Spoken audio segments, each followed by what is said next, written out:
Hello and welcome to another episode of my Productivity Mastery series. My name is Pullein and this week I want to explain in a little bit more detail the difference between a routine and an area of focus.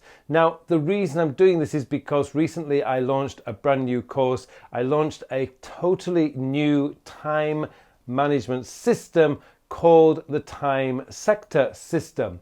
And in there, one of the things that I really emphasized was that making sure that you are very, very clear about the difference between what a routine is and what an area of focus is. Now, let me deal with routines first. Routines are the tasks that you just have to do. Tasks that do not take your projects or goals further forward. Now that's the outline definition. But what do I mean by tasks that don't take your goals or projects further forward? Well, these are the kind of tasks that you just have to do to exist. For example, you have to clean your house, you have to take the garbage out, you may have to wash the car, walk the dog, buy some more medicine for your dog. You know, these kind of tasks, if you like, they're kind of errands or chores, as they may sometimes be called. And also in a business context, routines would be like doing your expenses each month, updating your admin reports. These are kind of important tasks, but they don't actually take your projects or your goals further forward. Now, on the reverse side of that, what is an area of focus? Particularly, what is a recurring area of focus? Now, these are the kind of tasks that really do drive your projects and your goals forward. Now, let's imagine that you wanted to get yourself stay fit and healthy. Well, one of those areas of focus would be making sure you're scheduling your exercise time every single day. But more, if you like, on a business perspective, if you wanted to make sure projects were moving forward, what you would first need to do is to identify the tasks, as I spoke about last week, the 80% and your 20%, the 20% tasks that are going to drive your projects forward. And this could be something as simple as making sure that every day you write 500 words of a report, or you spend 30 minutes every day making the presentation that you have to deliver at the end of the month. These are recurring areas of focus because you need to make sure that you're allocating time every single day to make them happen. It's no good waiting until the last 48 hours and then in a mass panic produce a presentation. You know that presentation file is not going to be to the best of your abilities because you rushed it. You just grabbed whatever you could. You never had time to think about the typeface. You never had time to think about the slide design, and you certainly didn't have enough time to rehearse and practice. When you get yourself really aware of what those tasks are that's going to drive that project forward or the goals forward, you can make sure that you set them up as recurring areas of focus. Now, generally speaking, recurring areas of focus don't change on a day-to-day basis. But once a project is complete, of course, that area of focus, that recurring area of focus, may indeed change. You can then just finish it, delete the task and replace it with the next project's task. But the idea and the reason why I wanted you to separate the areas of focus and the routines is so that you spend more of your time focused on the areas of focus, and those are the tasks that are driving the projects forward, are driving the goals forward, and spending a lot less time on the routines. Of course, the routines need to be done, but it's not a big deal if you skipped a day or two of a routine. But it would be a big deal if you wanted to produce a brilliant project or to achieve your goals. You know, missing an exercise session on its own might not be very much, but it isn't helping you to stay fit, keeping that consistency going. And that's really where the recurring areas of focus come in. It's sort of linked to my PACT idea that I developed a few years ago, which is patience, action, consistency, and time. You need to be patient, you need to take action, you have to be consistent, and you have to allow enough time to pass in order to achieve something, whether that's a goal or a project. Well, that is kind of linked to your recurring areas of focus. What are those tasks that you need to repeat every single day that's going to drive you forward and drive those projects to completion? And I'll give you another example. Ian Fleming, who was the creator of James Bond, he is my writing hero. I loved his writing style. I love his kind of lifestyle that he had in the 1950s, 1940s, 1950s.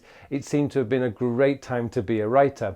And what he used to do was every January he would fly out from London to Jamaica, to the warm, sunny climates of Jamaica. And what he would do is he had a villa or a bungalow on the north coast of Jamaica in Oracabessa called Goldeneye. And every single year he would go there for 2 months, January and February, and come back in March. But as soon as he arrived there, he slipped into a routine. Every single morning he would wake up, he would go for a swim in the ocean, then he would have breakfast, and at 9 a.m. in the morning he would go into his living room and he would shut the doors and he would get his typewriter out and he would type for 3 hours, from 9 a.m. until 12, every single day. And he would do that for 6 whole weeks, every day. And again, he would return at 4 p.m. and spend another 2 hours just editing the draft that he wrote in the morning. So in total, he would be spending 5 hours on writing every single day. So 3 hours of pure writing and 2 hours of editing. And at the end of the 6 weeks, he had a book. He had a manuscript for a book. And if you have dreams one day of writing a book, or even if you are a writer, that is exactly how you get books written. Every single day, you commit yourself to spending a certain amount of time to do that writing. If you want to get fit and healthy, every single day, you commit yourself to a certain amount of time to make sure that you do your exercise. These are the areas of focus because they are focusing you in on the things that are truly important to you.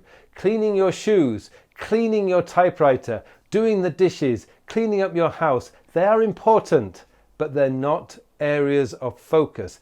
Routines just need to be done, and it wouldn't be the end of the world if you actually didn't do it for a few days. Your areas of focus, on the other hand, those are the things that you really need to get done every single day if you're going to drive those goals forward and drive those projects forward.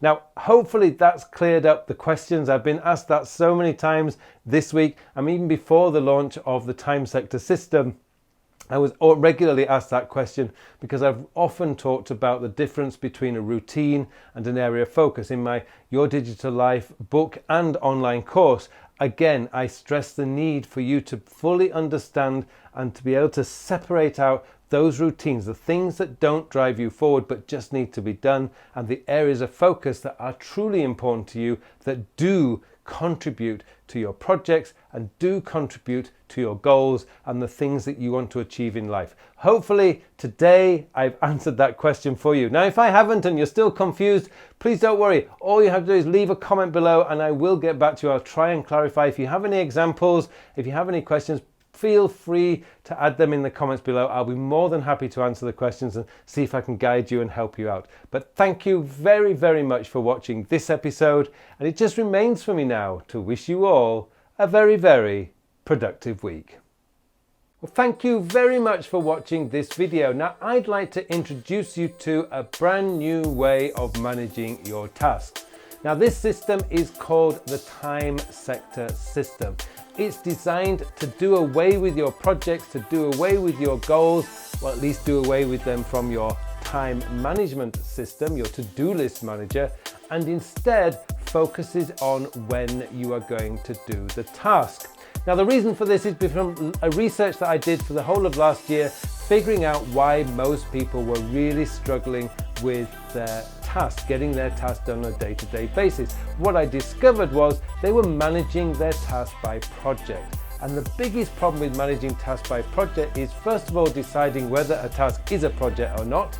2 or more tasks becomes a project, which means that you end up with a huge project list. And once you have a huge project list, just managing that list takes up an awesome amount of time.